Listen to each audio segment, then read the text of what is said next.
విశాఖ ఉక్కు ఆంధ్రుల హక్కు అనే నినాదంతో ఎంతోమంది ప్రాణత్యాగం చేసి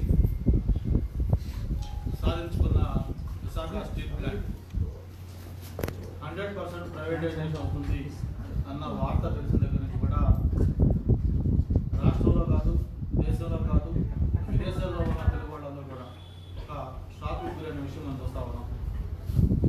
వేలాది ఎకరాల భూమితోటి ఎన్నో వేల మంది ఉద్యోగులతోటి దాదాపు 1,00,000 మంది పైగా ప్రత్యక్షంగా పరోక్షంగా ఈ స్టీల్ ప్లాంట్తో సంబంధాలు ఉన్న విషయం మనకు తెలుసు. అంతేకాకుండా క్వాలిటీ పరంగా కూడా అంతర్జాతీయంగా కూడా మంచి పేరు తెచ్చుకొని వరల్డ్ మార్కెట్లో కూడా విశాఖపట్నం స్టీల్కి ఒక ప్రత్యేకమైన గుర్తింపు కూడా ఉన్న విషయం మనం చూస్తా ఉన్నాం. విశాఖ నగరానికి పేరు కూడా ఒక ఉక్కు నగరంగా మార్చిన Visakhapatnam steel plant. Visakhapatnam steel plant అనేది ఏదో ఒక పరిశ్రమగా ఎవరు భావించట్లా. అది తెలుగు ప్రజల యొక్క గుండె చప్పుడుగా అందరూ ఫీల్ అవుతా ఉన్నారు. ఒక మనిషికి ఉచ్ఛ్వాస నిశ్వాసాలు ఎలాగో తెలుగు ప్రజలందరూ కూడా ఈ స్టీల్ ప్లాంట్ని అలా భావిస్తూ ఉన్నారు. అటువంటి స్టీల్ ప్లాంట్ ఏదో ఒక కారణం, నష్టాలు వస్తున్నాయని ఒక కారణంతో 100% ప్రైవేటైజేషన్ చేయాలని నిర్ణయం తీసుకోవడం అంటే ఇది ఎవరికి కూడా జీర్ణించుకోలేని పరిస్థితి ఏర్పడింది. అంటే విశాఖపట్నం స్టీల్ ప్లాంట్ని 100% ప్రైవేటైజేషన్ చేస్తాము అంటే ఒక మనిషి శరీరం నుంచి తలని విడదీస్తే ఎలాంటి భావన కలుగుతుందో విశాఖ ప్రజలకే కాదు, తెలుగు ప్రజలందరూ కూడా అలాంటి భావన ఈరోజు ఏర్పడతాము. అందుకే మొన్న ఆ నిర్ణయం తెలిసిన దగ్గర నుంచి కూడా ఇంత పెద్ద ఎత్తున అటు కార్మిక సంఘాలు కావచ్చు, లేకపోతే పొలిటికల్ పార్టీస్ కావచ్చు, లేకపోతే స్వచ్ఛంద సంస్థలు కావచ్చు, సాధారణ ప్రజలు కావచ్చు, అందరూ కూడా ఇంత పెద్ద ఎత్తున స్పందించడం జరిగింది. మరి విశాఖ వాసిగా, ప్రత్యేకించి విశాఖ తల్లి ఒడిలో పెరిగి ఎదిగి ఒక స్థాయికి చేరిన వ్యక్తిగా నా మీద కూడా ఒక బాధ్యత ఉంది. ఈ స్టీల్ ప్లాంట్ పరిరక్షణ చేసుకోవాల్సిన అవసరం ఉంది. మరి ఆనాడు ఎంతమంది ప్రాణత్యాగం చేసి స్టీల్ ప్లాంట్ సాధించుకుంటే మరి ఈరోజు మన పదవులైన కనీసం త్యాగం చేసి ఈ స్టీల్ ప్లాంట్ కాపాడుకోవాల్సిన అవసరం ఉంది. ఈ స్టీల్ ప్లాంట్ పరిరక్షణ కోసం నేను సైతం ఇందులో పాల్గొంచుకోవాలి అనే ఉద్దేశంతో ఎమ్మెల్యే పదవికి రాజీనామా చేయాలని చెప్పి కూడా మనం అనుకోవడం జరిగింది. ఇది రాజకీయాలకి, పార్టీలకి, ప్రాంతాలకి అతీతంగా ఒక ప్రజా ఉద్యమంగా మారబోతున్న తరుణంలో ఈ పదవులు అనేది తృఢపాయంగా భావించి అందరూ కూడా ముందుకు వస్తే ఖచ్చితంగా నిర్ణయం తీసుకునే వ్యక్తులపైన ఒత్తిడి పెరుగుతుంది. ఈ ప్రజా వ్యతిరేక నిర్ణయాన్ని ఉపసంహరించుకుంటారు. తప్పకుండా ప్రజల గుడ్డచప్పుడుగా ఉన్న విశాఖపట్నం స్టీల్ ప్లాంట్ ప్రైవేటైజేషన్ ఆగిపోతుందనే ఉద్దేశంతో ఈరోజు నేను ఒక అడుగు ముందుకేసి నా రాజీనామా పత్రాన్ని కూడా రాయటం, అలాగే స్పీకర్కి పంపించడం జరిగింది. వేల కిలోమీటర్ల ప్రయాణం కూడా ఒక అడుగుతో స్టార్ట్ కావాలి. ఈరోజు ఈ రాజీనామాతోటి తప్పకుండా మిగతా పార్టీలు కూడా పార్టీల కేంద్రానికి అతీతంగా వాళ్ళ పదవికి రాజీనామా చేసినప్పుడు ఈ పాలకుల పైన ఒత్తిడి ఖచ్చితంగా పెరుగుతుంది. ఎందుకు ఇలాంటి నిర్ణయాలు తీసుకుంటా ఉన్నారని వారు కూడా ఆలోచన మొదలు పెడతారు. ఈ ప్రజా వ్యతిరేక నిర్ణయాన్ని తప్పకుండా ఉపసంహరించుకొని స్టీల్ ప్లాంట్ మళ్ళీ మనకి ఏదైతే ఉందో అలాంటి స్థితిలో ఉండే విధంగా ప్రైవేటైజేషన్ కాకుండా ఉంటుంది అనే ఒక ఉద్దేశంతోనే ఈ ప్రయత్నం చేయడం జరిగింది. దీనికి అన్ని వైపుల నుంచి కూడా నాకు దాదాపు ఒక 3-4 hours ఎడ్యుకేషన్ తీసుకుంది. అది అక్రాస్ పార్టీస్, పొలిటికల్ పార్టీస్ కాదు, లేకపోతే యూనియన్స్ కాదు, లేకపోతే స్వచ్ఛంద సంస్థలు కాదు, ఉద్యోగస్తులు కాదు, లేకపోతే ఇంకా వార్డులు కాకుండా అందరి నుంచి కూడా పెద్ద ఎత్తున దీనికి స్పందన లభిస్తుంది. బ్రహ్మాండమైన మద్దతు లభిస్తూ ఉంది. అందరూ కూడా దీన్ని 100% మనస్ఫూర్తిగా స్వాగతిస్తూ ఉన్నారు. మీరు తీసుకున్న నిర్ణయం వల్ల ఖచ్చితంగా ఒక చర్చలు తెచ్చిపోయేటువంటి నిర్ణయం ఇది. దీన్ని అందరూ కూడా స్వాగతిస్తూ ఉన్నాం. మేము మీతో పాటు ఉంటాం, మీ పాటలో నడుస్తామని చెప్పిన ఎంతోమంది ముందుకు వస్తూ ఉన్నారు. ఇప్పటికే స్టీల్ ప్లాంట్ నుంచి కూడా అందరూ అన్ని ట్రేడ్ నాయకులు మాట్లాడారు. అలాగే మిగతా పొలిటికల్ పార్టీస్ నాయకులు మాట్లాడుతూ ఉన్నారు. ఏంటి మన కార్యాచరణ ఏంటి, ఎలా దీన్ని చేయాలి, ఎలా దీన్ని ఒక ప్రజా ఉద్యమంలాగా చేయాలి, దీన్ని ఏం చేస్తే మనం మీద మనం కూర్చోవాల్సిన అవసరం ఉంది, మాట్లాడుకోవాల్సిన అవసరం ఉందని చెప్పి కూడా అందరూ సంస్థ తక్కువ వస్తూ ఉన్నారు. అందుకే నేను నా వంతు బాధ్యతగా ఈ రాజీనామాతో ప్రారంభం చేసుకొని ఒక నాన్ పొలిటికల్ జేఏసీ ఏర్పాటు చేసుకొని దీంట్లో ఏ పార్టీలకు సంబంధం లేదు, ఇది ఒక నాన్ పొలిటికల్ జేఏసీ ఉంటుంది. ఆ నాన్ పొలిటికల్ జేఏసీ ఆధ్వర్యంలో స్టీల్ ప్లాంట్ పరిరక్షణ కోసం ఏదైతే ఆ రోజు ప్రాణత్యాగం చేసి తెచ్చుకున్నామో స్టీల్ ప్లాంట్ దీన్ని కాపాడుకోవడం కోసం అందరూ కూడా పెద్ద ఎత్తున ఉద్యమించాల్సిన అవసరం ఉందని చెప్పి నేను భావిస్తా ఉన్నాను. ఒకసారి ఆ స్టీల్ ప్లాంట్ సాధన రోజులు గుర్తు చేసుకుంటే మీ అందరూ కూడా తెలుసు. ఆ రోజు అమృతరావు ఏదైతే గుంటూరుకు సంబంధించిన ఒక దళిత వర్గాలకు చెందిన వ్యక్తి, ఆ వ్యక్తి ఇక్కడ విశాఖపట్నంలో స్టీల్ ప్లాంట్ కోసం వచ్చి ఇక్కడ ఆ దీక్ష కూర్చోవడం జరిగింది. అంతేకాదు ఆ రోజు పార్లమెంట్లో కూడా ఈ స్టీల్ ప్లాంట్ కోసం చర్చ జరుగుతున్నప్పుడు ఒక ఉమ్మడి ఆంధ్రప్రదేశ్ రాష్ట్రమే కాకుండా సౌత్ ఇండియాలో ఉన్న అన్ని రాష్ట్రాలు కూడా విశాఖపట్నంలో స్టీల్ ప్లాంట్ కోసం మద్దతు పలికారు. మరి నేను ఎంపీగా ఉన్న సమయంలో అయితే ఈ స్టీల్ ప్లాంట్ కూడా ప్రైవేటైజేషన్ చేస్తారు, కొంత పర్సంటేజ్ రిజర్వేషన్ చేస్తారని ఆ రోజు ఒక ప్రకటన వస్తే ఆ రోజు అఖిలపక్షం అప్పటి ప్రధానమంత్రి వాజ్పేయి గారిని కలిసి స్టీల్ ప్లాంట్ యొక్క ప్రాధాన్యత ఏంటి ఇవన్నీ చెప్పినప్పుడు ఆయన వెంటనే ఆ నిర్ణయాన్ని ఉపసంహరణ చేసుకుని 1000 కోట్ల రూపాయలు సాయం చేసి ఆ డిజిన్వెస్ట్మెంట్ ప్రక్రియని పక్కన పెట్టిన విషయం కూడా మీకు తెలుసు. ఈరోజు స్టీల్ ప్లాంట్ వేల ఎకరాల భూమి ఆ రోజు రైతులు అలాగే ప్రజలు చాలా స్వచ్ఛందంగా ముందుకు వచ్చి ఇచ్చారంటే ఏదో ఒక పరిశ్రమ అని కాదు, అక్కడ ఒక ఉపాధి లభిస్తుంది, మన జీవన స్థితిగతులు మారిపోతాయి, విశాఖపట్నం ఫేస్ మారిపోతుంది, విశాఖపట్నం కొత్త ఊపు వస్తున్న ఉద్దేశంతో ఆ రోజు వేలాది కుటుంబాలు వాళ్ళు త్యాగాలు చేసి వాళ్ళకున్న భూములు ఇవ్వడం జరిగింది. అలాగే ఈ రోజు కూడా ఎంతో కొంతమందికి ఉపాధి లభించక ఆ ఆర్ కార్డులతో వాళ్ళు ఉపాధి కోసం తిరుగుతూ ఉన్నారు. ఇవన్నీ ఒక పక్క ఉంటే కేవలం నష్టాలు వస్తున్నాయని సాగుతోటి ప్లాంట్ ప్రైవేటైజేషన్ అనేది చాలా చాలా తప్పు. ఏదైనా ఒక ప్రభుత్వ రంగంలో సంస్థ ఉన్నప్పుడు అది నష్టం వస్తున్నప్పుడు దాని మీద సీరియస్గా దృష్టి పెట్టాలి. ఎందుకు నష్టాలు వస్తూ ఉన్నాయి, దానికి ప్రధానంగా కారణం ఏంటి, మేనేజ్మెంట్ ఫాల్ట్ ఉందా, లేదా ఇంకేదో అదర్ ఇష్యూస్ ఉన్నాయని చెప్పి ఒక్కసారి దాన్ని రివ్యూ చేసుకోవాల్సిన అవసరం ఉంది. ఒకసారి విశాఖపట్నం స్టీల్ ప్లాంట్ చూస్తే ఈరోజు నష్టాలకి ప్రధాన కారణం స్టీల్ ప్లాంట్కి సొంత గనులు లేకపోవడం. మరి క్వాలిటీ పరంగా ఈరోజు ఇంటర్నేషనల్ లెవెల్లో బ్రహ్మాండమైన పేరు విశాఖపట్నం స్టీల్ కంటే.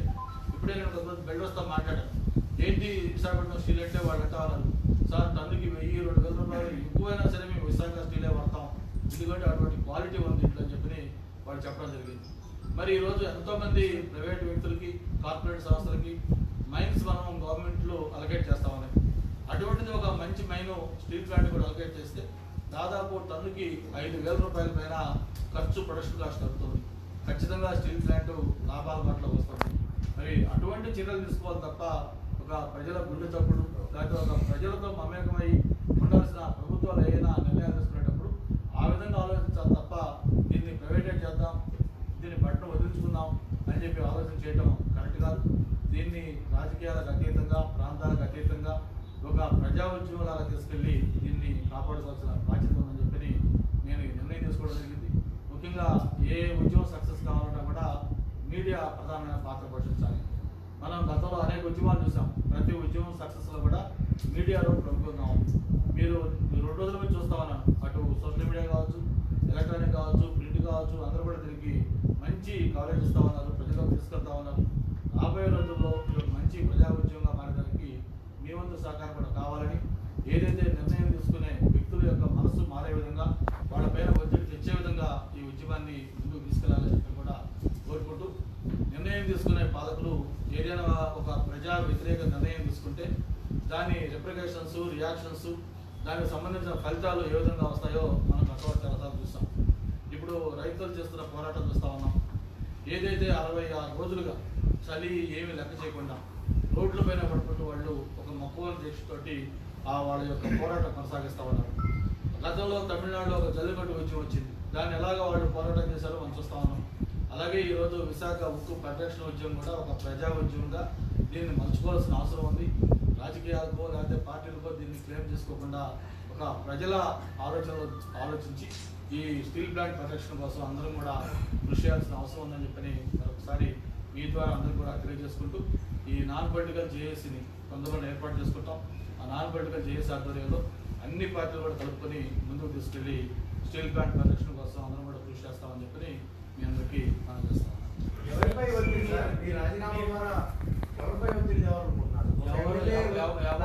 ఎవరైతే నిర్ణయం తీసుకున్నారో, ఎవరైతే నిర్ణయాలు తీసుకుంటున్నారో వాళ్ళపై రాష్ట్ర ప్రభుత్వం దీన్ని లీడ్ చేయాలి అనే ఒక స్లోగన్ కూడా వస్తా ఉంది. అంటే రాష్ట్ర ప్రభుత్వం లీడ్ చేయాలంటే డెఫినెట్గా రాష్ట్ర ప్రభుత్వం లీడ్ చేయాలి. ఏం లీడ్ చేయాలంటే ఇది విశాఖపట్నం స్టీల్ ప్లాంట్ అనేది మన ఆంధ్రప్రదేశ్ రాష్ట్రంలో ఉంది, విశాఖలో ఉంది. కాబట్టి తప్పకుండా ఈ రాష్ట్ర ముఖ్యమంత్రిగా ఉన్న జగన్మోహన్ రెడ్డి గారు కానివ్వండి, లేకపోతే మిగతా ఇతర అన్ని పార్టీల నాయకులు కానివ్వండి, అగ్రపక్షంగా ఏర్పడినా సరే ఢిల్లీకి వెళ్ళి ఎవరైతే నిర్ణయం తీసుకున్నారో వాళ్ళని కలిసి ఈ ఫ్లాట్ యొక్క ప్రాధాన్యత చెప్పాల్సిన అవసరం ఉంది. ఇక్కడ మీకు ఇంకొక విషయం గుర్తు చేస్తా ఉన్నాను. విశాఖపట్నం ఒక ఎగ్జిక్యూటివ్ క్యాపిటల్ అనౌన్స్ చేసే రోజు నేను పార్టీ లైన్స్ కూడా క్రాస్ చేసి దాన్ని నేను స్వాగతించాను. ఎందుకు స్వాగతించానంటే ఒక విశాఖవాసిగా విశాఖపట్నానికి ఒక ఎగ్జిక్యూటివ్ క్యాపిటల్ వస్తూ ఉంది, విశాఖపట్నంలో ఒక డెవలప్మెంట్ ఉద్దేశిస్తాను. నేను పార్టీ లైన్ కూడా అక్కడ క్రాస్ చేసి నేను దానికి స్వాగతం జరిగింది. అటువంటిది విశాఖపట్నంలో ఉన్న స్టీల్ ప్లాంట్ ఒక పక్క రావాల్సిన రైల్వే జోన్ కొద్దిగా రాలా, ఇంకో పక్క రావాల్సిన స్పెషల్ స్టేటస్ రాలా. అటువంటి ఎన్ని ఉన్న నేపథ్యంలో ఉన్న స్టీల్ ప్లాంట్ ప్రజల గుండె చొప్పుడుగా ఉన్న స్టీల్ ప్లాంట్ని నష్టాల సాగుతోటి 100% ప్రైవేటైజ్ చేస్తారంటే ఈరోజు దాంట్లో మనం కానీ పార్టిసిపేట్ చేసాం. ప్రజాఉద్యమంలో ఈ స్టీల్ ప్లాంట్ కానీ పరిరక్షించుకోకపోతే అందరం కూడా ఒక చరిత్రహీనులుగా మిగిలిపోయే అవకాశం ఉంది. ఈ పదవులు అనేది ప్రజలు అనుకుంటే ఎందుకంటే పెద్ద పెద్ద పదవులు వస్తాయి. ప్రజల ఆగ్రహానికి ఒకసారి గురైతే ఏ వ్యక్తిని కూడా ఎవరు కాపాడలేదు. ఈరోజు ప్రజలు స్టీల్ ప్లాంట్ కావాలి అని అందరూ కోరుకుంటా ఉన్నారు. స్టీల్ ప్లాంట్ 100% ప్రైవేటైజేషన్ కాకూడదు అనేది ఏ సాధారణ వ్యక్తులైనా కూడా చెప్తా ఉన్నారు. అటువంటి నేపథ్యంలో నేను మిగతా రాజకీయ పార్టీల నాయకులు, ప్రజాప్రతినిధులు అందరూ కూడా ఒకటే కొడతా ఉన్నాను. పదవులు కట్టబడే ముందు ప్రజల యొక్క మనోభావాలు మాట్లాడుతూ వాళ్ళ ఆలోచన ప్రకారం మన అందరం కూడా ఒక తాటిపైకి వచ్చి పార్టీలకు అతీతంగా అందరం కలిసి ఈ స్టీల్ ప్లాంట్ సాధించుకోవాల్సిన అవసరం ఉందని చెప్పి కూడా తెలియజేస్తాను. రాష్ట్ర ప్రభుత్వం ఇప్పుడు ఏమైనా కేంద్రం మీద ఒత్తిడి తీసుకొచ్చుంటే ఈ నిర్ణయం తీసుకొని ఉండేది కాదని అందరూ అభిప్రాయం. ఇలాంటి పరిస్థితుల్లో రాష్ట్ర ప్రభుత్వం ఏం చేస్తే బాగుంటుంది? అదే నేను చెప్తున్నా కదా, డెలిగేషన్ తీసుకెళ్ళి గౌరవ ప్రైమ్ మినిస్టర్ గారికి అలాగే ఎవరైతే కమిటీ ఉందో బిజినెస్ కమిటీ అందరినీ కలిసి స్టీల్ ప్లాంట్ ఏ నేపథ్యంలో ఏర్పడింది, స్టీల్ ప్లాంట్ యొక్క ఇంపార్టెన్స్ ఏంటి, దాన్ని ఏ విధంగా మనం కాపాడుకోవాలి, దాని ఇంపార్టెన్స్ మొత్తం చెప్పి అక్కడ ఒత్తిడి తెచ్చి ప్రభుత్వం పైన దీన్ని విరమణ చేసే విధంగా రాష్ట్రపతి కూడా అది ఇష్యూ కాదు. ఏ విధంగా ఫార్మెట్ లో కావాలంటే ఆ ఫార్మెట్ లో కాదు తప్పకుండా మళ్ళీ ఇస్తాను ఇష్యూగా. అక్కడ ఎమోషనల్ గా నా చేతితో అప్పుడు స్వయంగా రాసి నేను రాజీనామా పంపించాను. అది ఫార్మెట్ లాగా ఫార్మెట్ పంపిస్తాను. లేదంటే వేరే రెండో థాట్ కానీ రెండో క్వశ్చన్ కానీ లేదంటే చంద్రబాబు వెంటనే లేఖ రాశారు కేంద్రానికి. ఇప్పుడు కనీసం ముఖ్యమంత్రి జగన్మోహన్ రెడ్డి స్పందించలేదు, లేఖ కూడా రాసిన పరిస్థితి లేదు. దీని మీద అదే నేను చెప్పిన దీంట్లో ఖచ్చితంగా ఈరోజు రాష్ట్ర ముఖ్యమంత్రిగా జగన్మోహన్ రెడ్డి గారి పైన కూడా బాధ్యత ఉంది. విశాఖపట్నం స్టీల్ ప్లాంట్ అనేది కేవలం ఒక 18,000 ఎంప్లాయీస్ కాదు, లక్షలాది మంది ప్రత్యక్షంగా పరోక్షంగా స్టీల్ ప్లాంట్తో సంబంధం ఉన్నవాళ్ళు. నేను చెప్పినందుకే ఇది ఒక తెలుగు ప్రజల గుండె చప్పుడు అన్నాను. అటువంటి స్టీల్ ప్లాంట్ని కాపాడుకోవడంలో ముఖ్యమంత్రి కూడా ప్రధాన బాధ్యత ఉంది. ప్రధానమంత్రిని కలవాలంటే ఇక్కడ ఒక డెలిగేషన్ వెళ్ళాలంటే వాళ్ళకి కష్టం అవుతుంది. అదే రాష్ట్ర ప్రభుత్వం తరఫున ముఖ్యమంత్రిగా ఆల్ పార్టీ తీసుకెళ్ళచ్చు, లేదు ముఖ్యమంత్రి గారే ఎంపీలు తీసుకుని వెళ్ళొచ్చు, కలిసి ప్రధానంగా కలిసి ఒత్తిడి తేవచ్చు. ఖచ్చితంగా చేయాల్సిన బాధ్యత ముఖ్యమంత్రి మీద ఉంది. వైసీపీ గవర్నమెంట్ ఇండైరెక్ట్ గా సెంట్రల్ గవర్నమెంట్ సపోర్ట్ చేస్తుంది. తన మీద ఉన్న కేసులు మాఫీ చేయడానికి ఇది జరిగిందని అపోహలు కూడా వస్తుంది. ఇఫ్ ఇన్ కేస్ అలా జరిగితే స్టేట్ గవర్నమెంట్ కూడా వ్యతిరేకంగా ఛాన్స్ ఉందా? ఇప్పుడు ఇక్కడ స్టేట్ గవర్నమెంట్ వ్యతిరేకం, సెంట్రల్ గవర్నమెంట్ వ్యతిరేకం అంటే కూడా ఈ నిర్ణయానికి మేము వ్యతిరేకంగా ఉన్నాం. ఈ నిర్ణయాన్ని ఉపసంహరించుకోవడం కోసం ఏ విధమైన త్యాగాలు చేయడానికి సిద్ధంగా ఉన్నాం. దానికి ఏం చేయాలి ఏంటి అనేది నేను ముందు నా రాజీనామాతో స్టార్ట్ చేశాను. నేను రేపు నాన్ పొలిటికల్ జేఏసీ కూర్చుంటున్నారు, అందరం కలిసి కూర్చొని మాట్లాడుకుంటాం. ఈ ఉద్యమాన్ని ఎలా ఫేస్బుక్లో ముందుకు తీసుకెళ్ళాలి, నెక్స్ట్ ఎవరెవరు ఏం స్టెప్ చేయాలి, ధర్నాలు చేయాలా, బంధులు చేయాలా, లేకపోతే ఇంకేదైనా నిరాకరణ చేయాలా, లేకపోతే ఇంకొక యాక్షన్ ప్లాన్ చేయాలా, ఏంటిదో రోడ్ మ్యాప్ కూడా అందరూ మాట్లాడుకుంటాం. దాని ప్రకారం ఏటువంటి ఒత్తిడి చేయాలి, ఏ విధంగా ఉద్యమం చేయాలి all party non political JAC నిర్ణయించిన దాని ప్రకారం మేము ముందుకెళ్తాం. అందరూ గంట బట్టి ఎమ్మెల్యేలు ఎంపీలు కూడా వెనక ఉంటారు తప్ప ఎమ్మెల్యేలు ఎంపీలు ముందుండి పొలిటికల్ పార్టీలు వాళ్ళు దాన్ని అడ్వాంటేజ్ తీసుకోవాలి, క్లెయిమ్ చేసుకోవాలనే ఒక ఆలోచన లేకుండా నాన్ పొలిటికల్ గానే దాన్ని ముందుకు తీసుకెళ్ళడం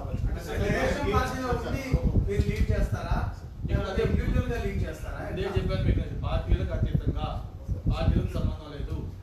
నేను ఇప్పుడు ఈ నిర్ణయాన్ని కూడా నేను పార్టీకి చెప్పలేదు. నేను నిర్ణయాన్ని పార్టీలకు అతీతంగా నేను చేస్తా ఉన్నాను.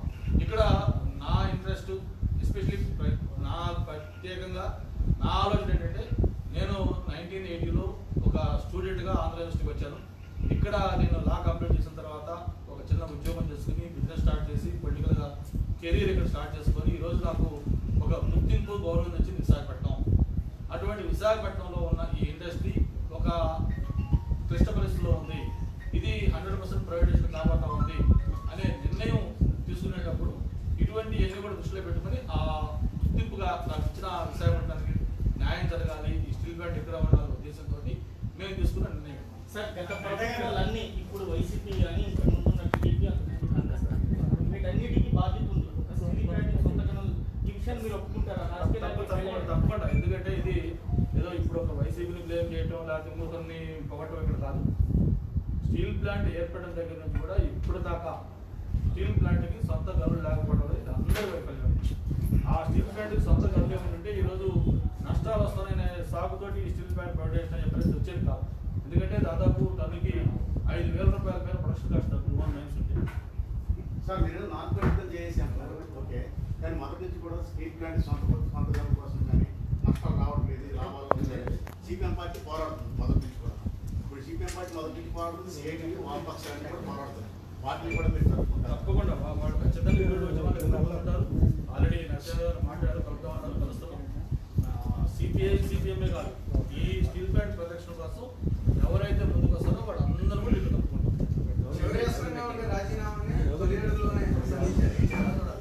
అంటే ఒక ప్రెషర్ బిల్డప్ కావాలి. దీని అటెండ్ ఇప్పుడు నేను ఈరోజు మిమ్మల్ని అందరూ ప్రెస్ మీట్ రమ్మను నేను చెప్పాలి.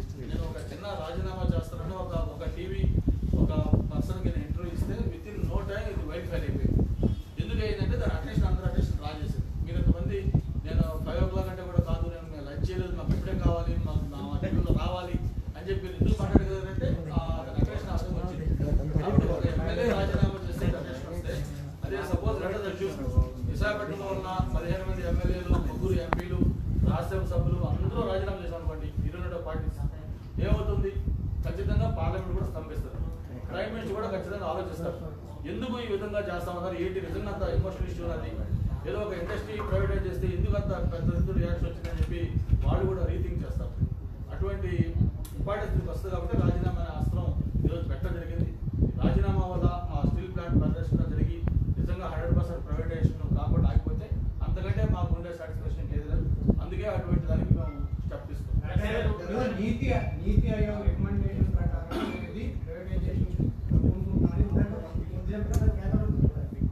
అది మీరు ఎలా చూస్తారు? అంటే ఒకటి నీతి ఆయోగ్ లేకపోతే ప్లానింగ్ బోర్డు లేకపోతే ఇంకోటి బోర్డు అన్ని కూడా గవర్నమెంట్లో వేరియస్ బాడీస్ ఉన్నాయి. వాళ్ళ రికమెండేషన్ ఇస్తారు. నీతి ఆయోగ్ రికమెండేషన్స్ అన్ని కూడా గవర్నమెంట్ ఇంప్లిమెంట్ చేయాలి. అల్టిమేట్ గా prime minister, cabinet they have descriptive powers. వాళ్ళు అనుకున్నప్పుడు నిర్ణయాన్ని ఓవర్రూల్ చేయొచ్చు, గవర్నమెంట్ ఇంప్లిమెంట్ చేయొచ్చు. ప్రజా సంక్షేమం దృష్ట్యా, ప్రజల యొక్క మనోభావాల దృష్ట్యా ఈ నిర్ణయాన్ని మేము తీసుకోవడంతో పోస్ట్పోన్ చేయొచ్చు, డిఫర్ చేయొచ్చు. 60 రోజుల నుంచి రైతులు డిమాండ్ చేస్తుంటేనే పట్టించుకోవాలి. డెఫినెట్ గా పాజిటివ్ ఆలోచిద్దాం, పట్టించుకుంటుంది కొంతమంది చాలా పనులు ఉద్యమాల ద్వారా సాధించుకున్నారు. మనం చూసాం కదా, మన కడపందే చాలా. ఈరోజు రైతుల ఉద్యమం కూడా మరి 18 పోస్ట్పోన్ చేస్తాం, గవర్నమెంట్ ముందుకు వచ్చింది.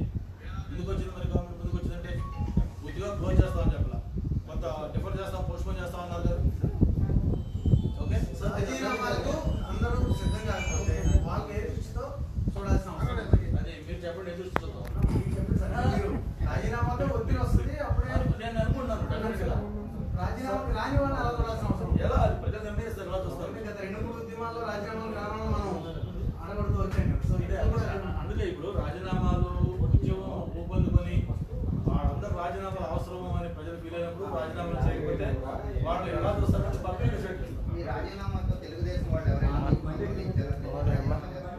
తెలుగుదేశం వాళ్ళు అందరూ మాట్లాడారు, మిగతా పార్టీ వాళ్ళు మాట్లాడుతూ ఉన్నారు. ఏంటి నెక్స్ట్ ఏంటి అని మాట్లాడుకుంటా ఉన్నారు. అది జరుగుతున్నాం. సార్ బిఫోర్ రిజర్వేషన్ ఎవరున్నారా ఆ వరుసలో రాజీనామా చేస్తామని చెప్పారు మీకు? అది తెలియదు. ఎందుకంటే అప్పుడు కూడా రాజీనామా అవును ఇప్పుడు ఉన్నారు, ఇంకా చాలా మంది అన్నారు. వైసీపీ ఎంపీ కూడా sir before reservation after reservation Chandrababu Naidu గారు బిఫోర్ రిజర్వేషన్ చంద్రబాబు నాయుడు గారు మిమ్మల్ని కన్సల్ట్ చేయడం జరిగింది. ఈ విషయం మీరేమో మాట్లాడండి. ఈ రిజర్వేషన్ రాజీనామా విషయంలో చంద్రబాబు నాయుడు గారితో పార్టీలో డిస్కస్ చేయలేదు. నేను తీసుకున్న నిర్ణయం తీసుకున్న పార్టీ నుంచి మాట్లాడారు.